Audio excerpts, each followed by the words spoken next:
Hope you enjoyed that little sequence of this incredible BMW M4 competition. Just got to say a massive thank you to Ocean BMW for some bizarre reason trusting me with the car, and also a big thank you to that man over there, Mr. Sam Holland, who's linked below, blah blah blah, into this video, which is going to be my top tips for filming car sequences just like the one you've seen.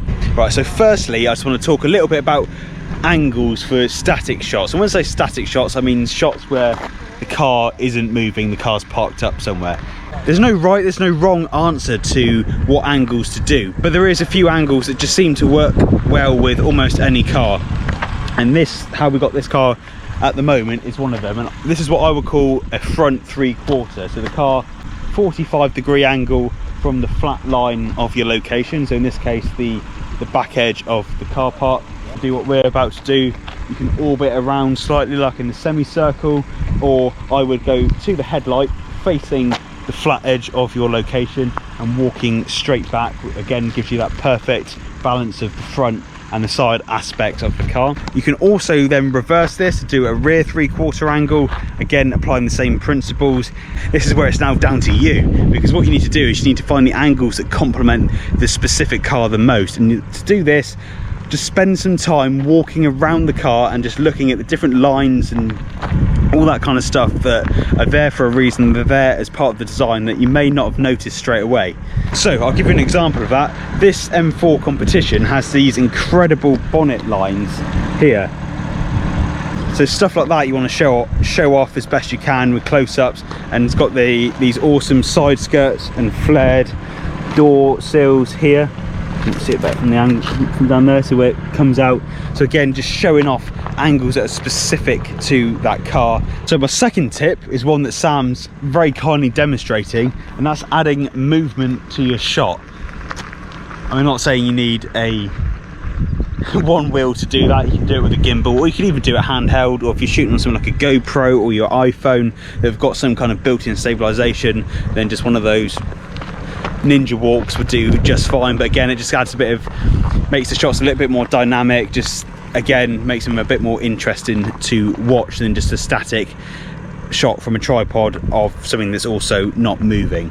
If you can get shots of your car moving, then that will just take your video to a completely different level.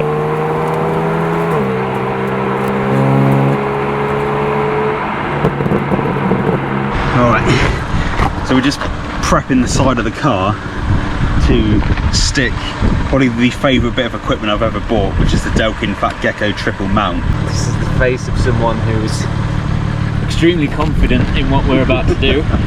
So I'm using manual focus so that the focus stays purely on the M4 logo as well as the alloy wheel.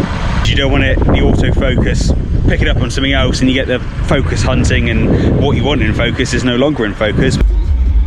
That's a big bastard. Yeah, he knows it as well. You receiving, Dragon? Dragon receiving.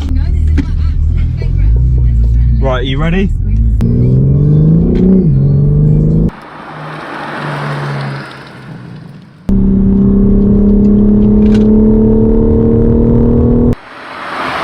Just quickly, I want to talk about wheel turning, and this is something that a lot of people seem to do with car photography and car videos, and it certainly has a place, but it's very, very, very easy to get wrong.